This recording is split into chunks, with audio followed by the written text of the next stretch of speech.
So I have a character analysis for Mr. Pendanski in book holes right here that I'm reading. The rest of my group is not here right now. So what I pretty much think of Mr. Pendanski is a very nice person for working at Camp Green Lake.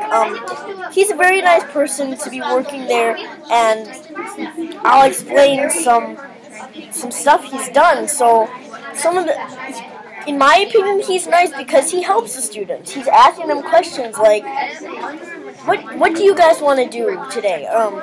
So they could be, what do you guys want to do when you grow up? So they can kind of, he gives quotes like, if you should set goals for yourself.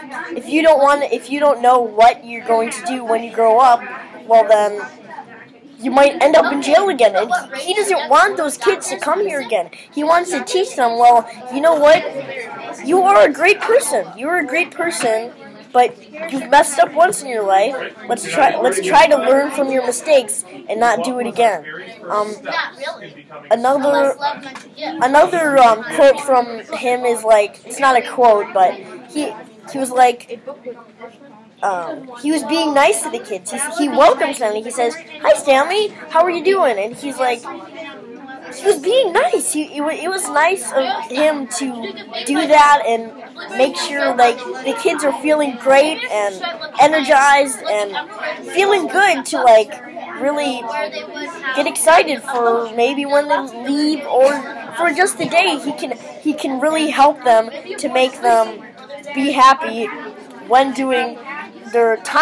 spending their time at Camp Green Lake, because Camp Green Lake is not that exciting. So Camp Green Lake is really not that exciting. You just gotta dig holes that are 5 feet wide and 5 feet deep. It's really not that exciting. So yeah, it's just he really does help in Camp Green Lake to help make the students be happy and making them understand, well, I messed up and let's try to fix some mistakes. So that is my character analysis of Mr. Pendanski. He is a very nice person.